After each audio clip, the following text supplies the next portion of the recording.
Bom dia, hoje é dia 8 de outubro de 2020 e vamos realizar mais um bate-papo, né, na verdade, sobre a Lei 14.063 de 2020, que trata, entre outras coisas, da assinatura simples, assinatura avançada e assinatura qualificada para a comunicação dos entes públicos. E nós vamos receber aqui o deputado João Campos, também a Francimara Viotti, que é presidente da ATID, o nosso querido Edmar Araújo, presidente da ARB, e o deputado João Campos foi um grande protagonista para a aprovação dessa lei, e agora eu vou passar a palavra para a Francimara Viotti para falar mais um pouquinho da participação do deputado. Tudo bem, Francimara? Bom dia a todos. Obrigada pela oportunidade de estar aqui novamente para falarmos dessa lei tão importante. Agradeço imensamente a participação do deputado João Campos, não só nessa entrevista, mas também na atuação que ele teve brilhante dentro da Câmara dos Deputados, principalmente no quesito que fala sobre a emissão do primeiro certificado de forma remota.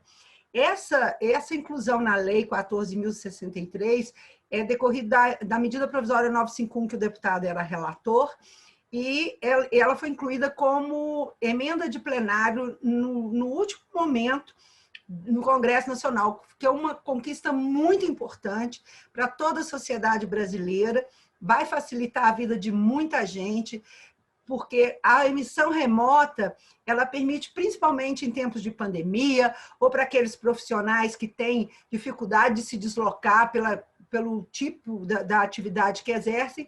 Então, acho que esse foi um dos grandes ganhos da 14.063, além dos novos tipos de assinatura. E o deputado João Campos pode contar isso para nós de uma forma muito mais próxima, né, de quem viveu todos esses embates para a gente conseguir ter essa vitória na lei. Bom dia, deputado João Campos. É um prazer tê-lo aqui no Criptadia. A gente sabe que está uma correria, estamos em época de eleições, então o deputado tem apoiado aí os seus candidatos e tem se deslocado de um lado para o outro, né? Então, a gente agradece muito a sua vinda aqui para falar sobre essa lei tão importante que é a 14.063 de 2020. E a nossa primeira questão com o deputado é o seguinte: qual foi a primeira vez que o deputado se deparou com essa questão de identificação digital, principalmente pelo viés da sua experiência de 5 mandatos como deputado federal e também da sua participação em 2 importantes comissões, que é uma de segurança pública e combate ao crime organizado e também a outra, que é a Comissão de Constituição, de Justiça e de Cidadania. São 2 comissões que têm muita relação com a identificação do cidadão brasileiro. Olha, primeiro eu gostaria de agradecer a oportunidade de dialogar com vocês e com tanta gente que certamente nos assistem.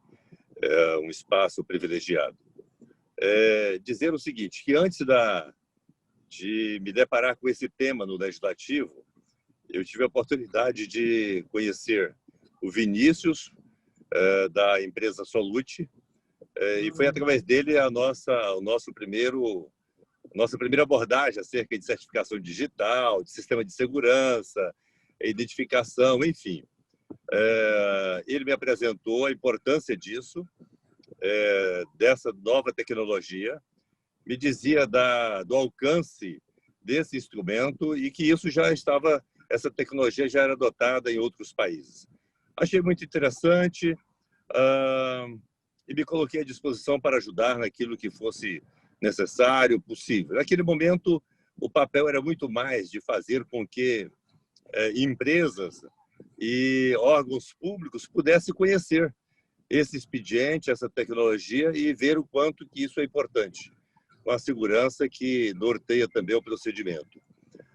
Só agora, neste ano, é que me deparei com uma situação de natureza legislativa, buscando o aperfeiçoamento.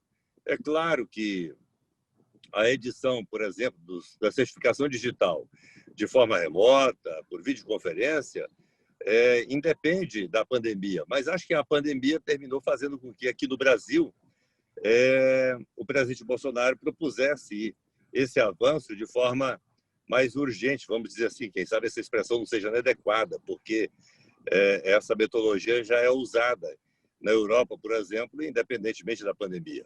Mas era um instrumento interessante.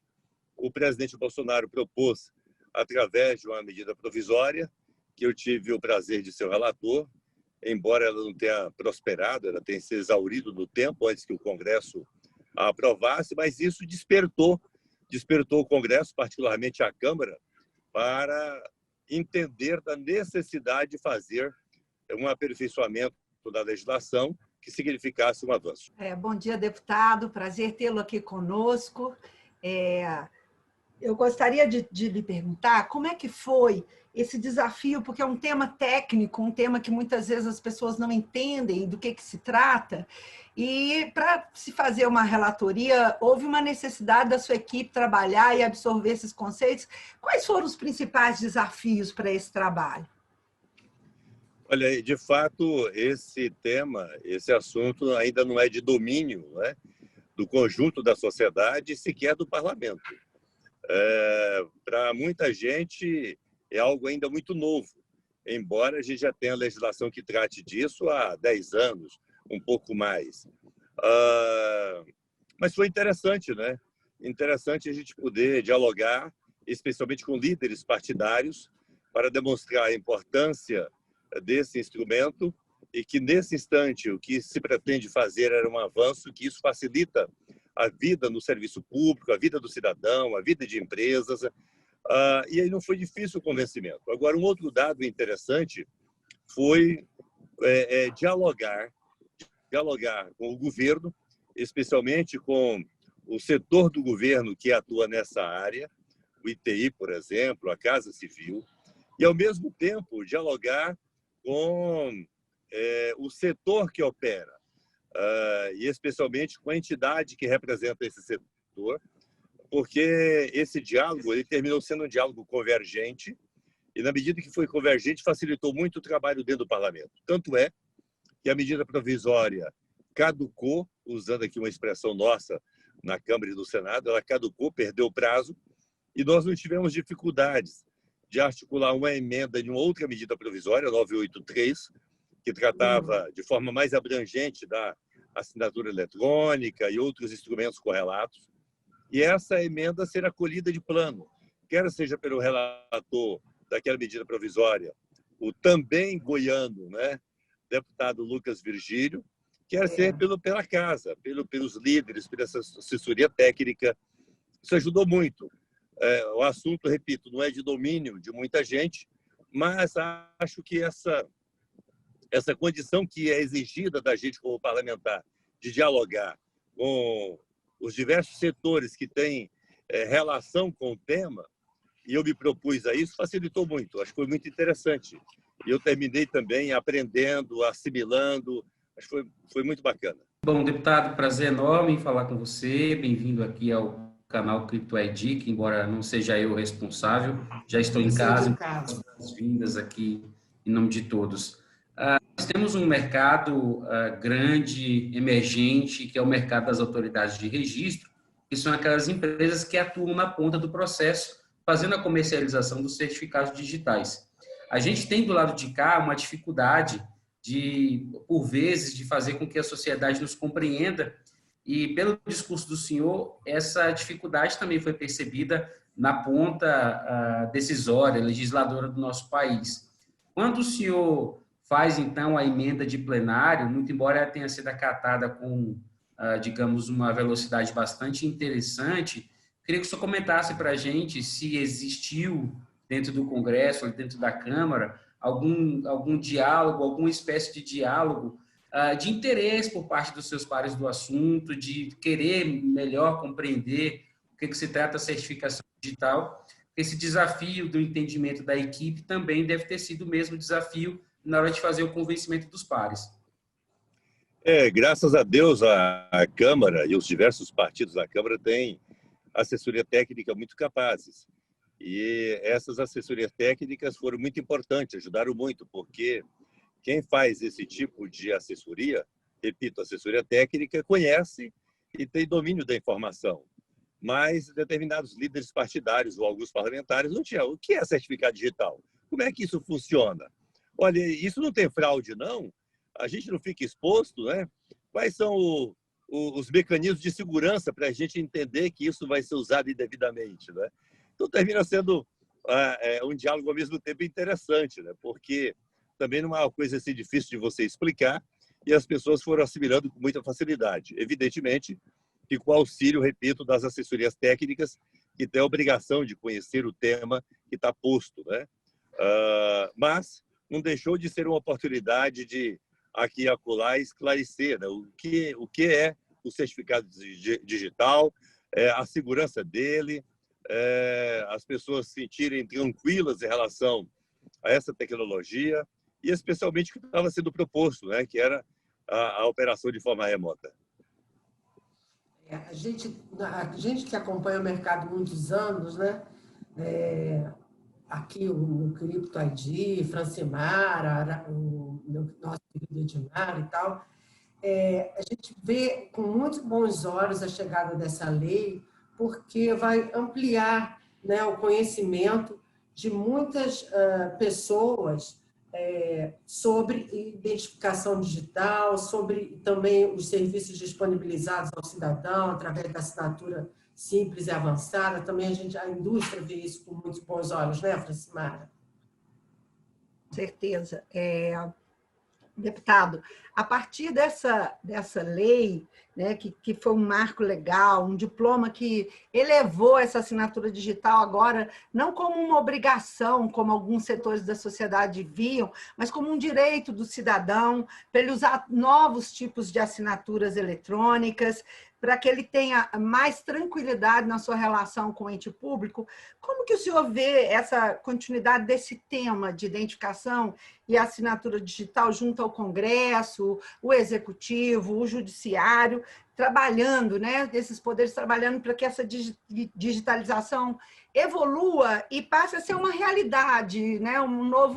A gente fala do novo normal, eu acho que ela vem bem aderente a esse modelo de normal, que já nem é novo, né, de tantos dias que estamos aqui, mas ela traz uma mudança e que vem ao encontro desse momento, não só da pandemia, mas para esse novo mundo que a gente está começando a construir novamente. Como o senhor vê isso dentro do Brasil? Olha, primeiro é um caminho sem volta, não é? E graças a Deus que é um caminho sem volta.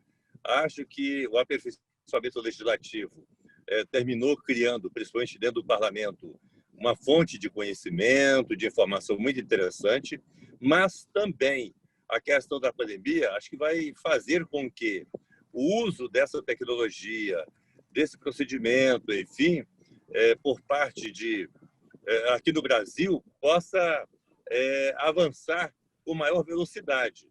Ele é crescente, mas acho que a partir de agora isso vai se dar com maior velocidade, pela circunstância da pandemia e em razão também do debate, em razão da nova lei, a 14.063. 14.063 de 2020, não é? Eu acho que isso vai se dar com maior velocidade, vai ser algo que vai se consolidar no Brasil, né, essa prática, em menor espaço de tempo. Se nós não tivéssemos o aperfeiçoamento legislativo e não tivéssemos a pandemia, continuaria graçando nos setores organizados da sociedade, mas de forma mais lenta. Eu acho que agora não. Isso vai imprimir com maior velocidade e vai se consolidar. Isso é muito importante, né? Regina, eu acho que assim, foi uma experiência, complementando o que o João Campos falou do processo no Congresso.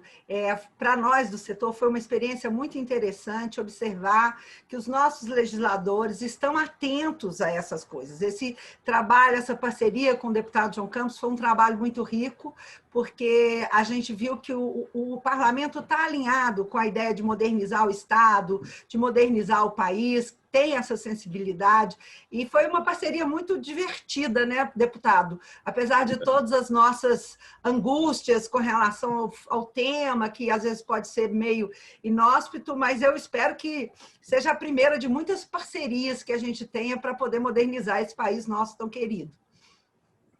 Olha, para mim foi muito prazeroso, né?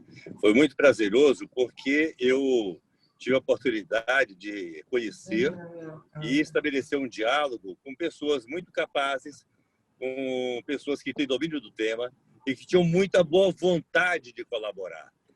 Tanto é que a ansiedade nossa não foi por falta de convergência entre nós, não é? Foi muito mais em razão dos prazos se exaurindo e a gente temendo perder a oportunidade. Era interessante porque a medida provisória foi de iniciativa do governo, evidentemente, só pode ser, de iniciativa do Executivo, do presidente Bolsonaro, mas até o setor do governo que atua nessa área estava com a mesma ansiedade nossa. Olha, vai exaurir o prazo, e agora? O que fazer? Não é?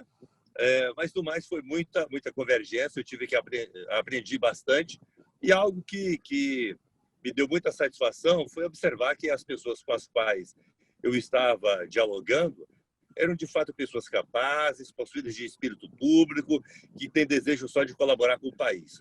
Nós não podemos ficar para trás, não é?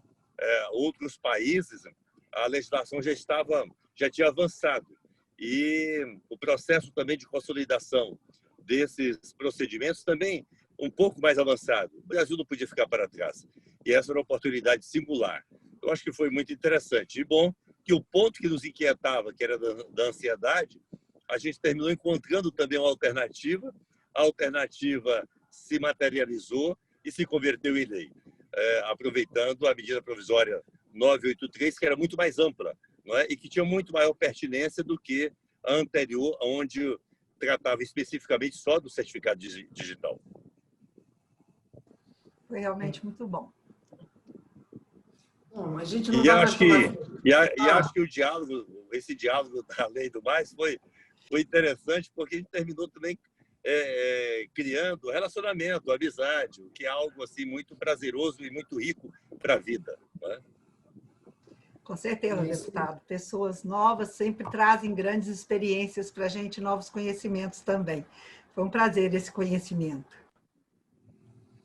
A Francimara é uma pessoa extraordinária, não é? A gente conheceu um pouco antes desse debate, mas ela foi uma das pessoas assim, muito atenta. Parecia que ela já tinha feito um curso de assessoria parlamentar. Ela estava colaborando com o trabalho mais do que a minha assessoria. Obrigada, deputados. Muita gentileza da sua parte. Por justiça.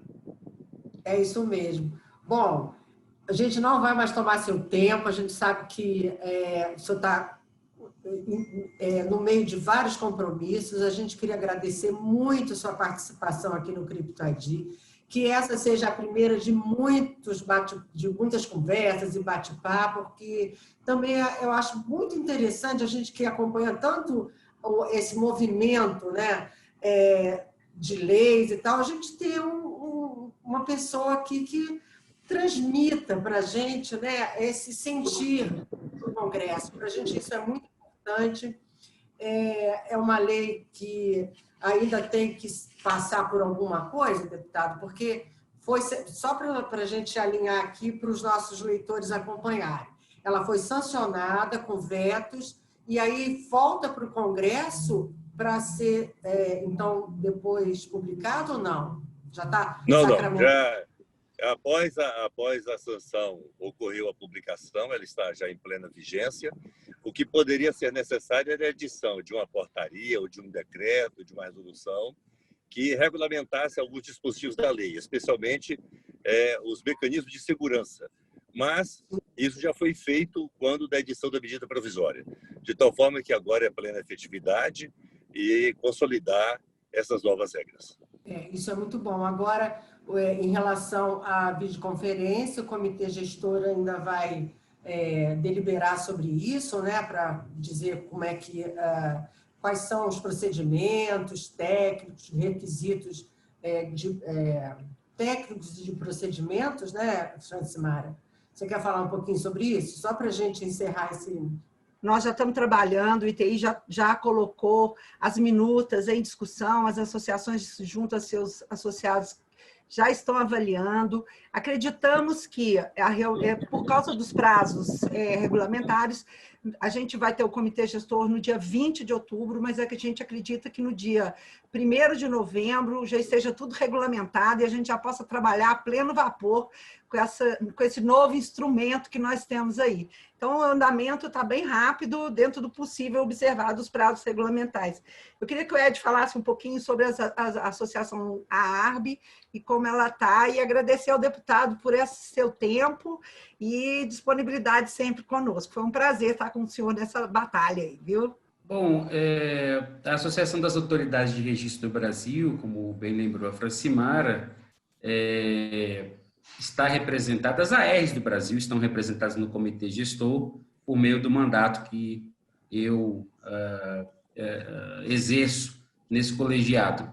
A gente recebeu a minuta de proposta do ITI acerca da videoconferência, que é uma minuta, na minha opinião, mais conservadora do ponto de vista procedimental. O ITI pretende reproduzir verdadeiramente a experiência da emissão presencial também na videoconferência, com propostas de coleta biométrica facial e também a que a gente chama de fingerprint. A gente sabe que existe uma necessidade de adequação dessa normativa para a experiência da videoconferência. A gente entende importante, nesse momento, operacionalizar o quanto antes o retorno da videoconferência e manter diálogos e observar o comportamento do mercado, os requerentes ao certificado digital, para que a gente possa fazer continuamente novas implementações a esse processo. A gente acredita, como bem falou o deputado, é um processo sem volta. A digitalização de serviços, enfim, ela é a porta de entrada